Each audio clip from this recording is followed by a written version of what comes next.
can start the message before the altar. Greetings to all of you. ప్రత్యేకముగా మీ అందరికి కూడి వచ్చిన మీ అందరికి కూడా వందనాలు తెలియజేస్తా ఉన్నా. I hope you are all well. ఎందుకంటే మీరందరూ కూడా చాలా బాగున్నారని నేను నమ్ముచూ ఉన్నాను.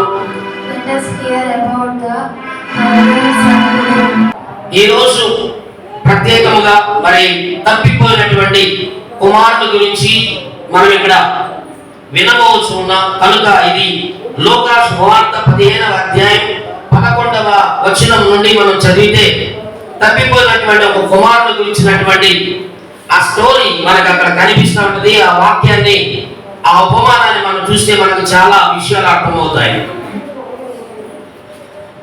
A father has two sons. ఎందుకంటే ఒక తండ్రికి ఇద్దరు కుమారులు ఉన్నారు. The elder of them is humble minded.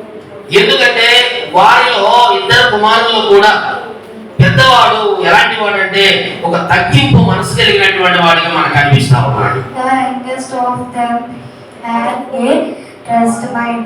ఎందుకంటే వారిలో ఇద్దరు కుమారులు చిన్నవాడు మనం చూస్తా ఉన్నాం.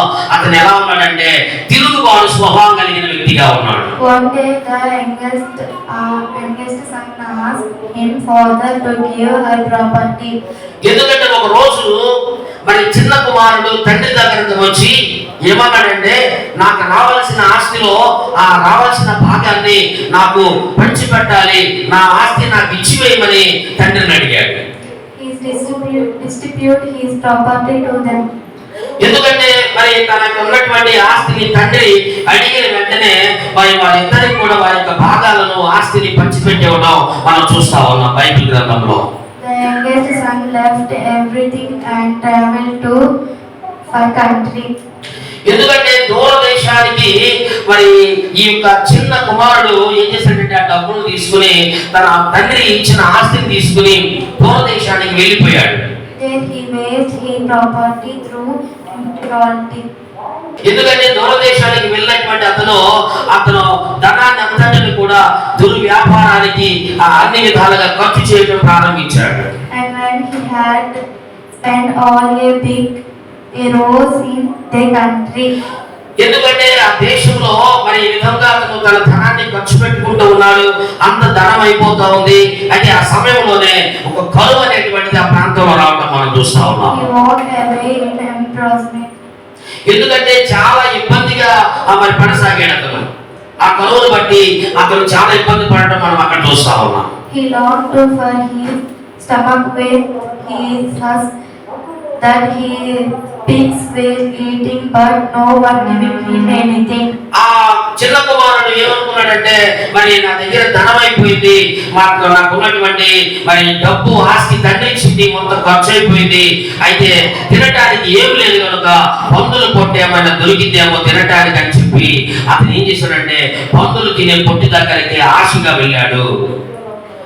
అక్కడ ఏమి కూడా దొరకలేదు. When he come to sons to return. ఎందుకంటే మరి ఏమి దొరకని పరిస్థితుల్లో మనందరికి తెలుసు చిన్న కుమారుడు ఏడుస్తూ మరి నేను తండ్రి దగ్గరికి వెళ్తే బాగుంటుందని చెప్పి తండ్రి దగ్గరికి తిరిగి వచ్చేసాడు. The father was happy. ఎందుకంటే అతడు తండ్రి ఎప్పుడైతే చిన్న కుమారుడు రావడం చూశాడో రావడాన్ని బట్టి తండ్రి చాలా సంతోషించాడు. అతన్ని ఏం చేశాడంటే యాక్సెప్ట్ చేశాడు. అతన్ని మరి అన్ని విధాలుగా విందులు చేసినట్టుగా కూడా మనం చూస్తా ఉన్నాం. తండ్రి చాలా మంచిగా చేర్చుకున్నాడు. అందరు చెప్పడం కూడా దేవుని మాట చూద్దాం. స్పీకర్ గా ఉంటారు. ఎందుకంటే దీనిలో మరి చిన్న కుమారుడు తప్పును తెలుసుకున్నాడు, తిరిగి తండ్రి దగ్గరకు వచ్చాడు. దేవుడు ఈ వాక్యాన్ని దీవించునుగాక. ఈరోజు మనం